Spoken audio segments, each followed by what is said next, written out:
রামপুরার বনশ্রীর F ব্লকের ৮ নম্বর রোডের glorious টাওয়ারের ম্যানেজারের মরদেহ উদ্ধার করেছে পুলিশ। ১০তলা ভবনের পেছনের দিকে ম্যানেজার আলামিনের মরদেহ পড়েছিল। আরো জানাচ্ছেন যাযাবর মিন্টু। গ্লোরিয়াস টাওয়ারের ছাদের এই ঘরটিতেই থাকতেন ম্যানেজার আল আমিন। কাজ সেরে সোমবার রাত 11:30টার দিকে রুমে যান তিনি।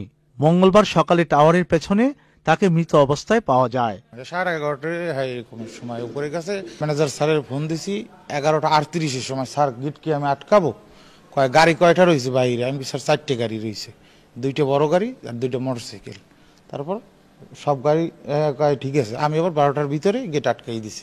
আল আমিনের মৃত্যুকে পরিকল্পিত হত্যাকাণ্ড মনে করছেন তার নিকটাত্মীয়রা। আগে যে আলামিন চাকরি করতো ওই ওরে ঠেরে দিছিল যে তোরে আমি দেখে দেবো, কারণ ওরে ওই অ্যাপার্টমেন্টের দায়িত্ব সব পরে দিছিল। ওরে একটু বিশ্বাস কম করতো, না করার পরে ওরে আবার চাকরির থেকেও না করে দিছে, অন্য নিয়ে গেছে। এরপরে ওই বলছে যে তোরে আমি দেখে দেবো।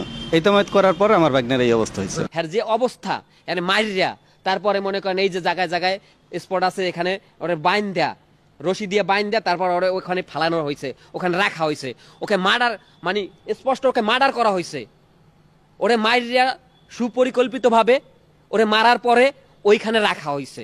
ময়নাতদন্তের জন্য আল আমিনের মরদেহ ঢাকা মেডিকেল কলেজ হাসপাতাল মর্গে পাঠিয়েছে খিলগাঁও থানা পুলিশ।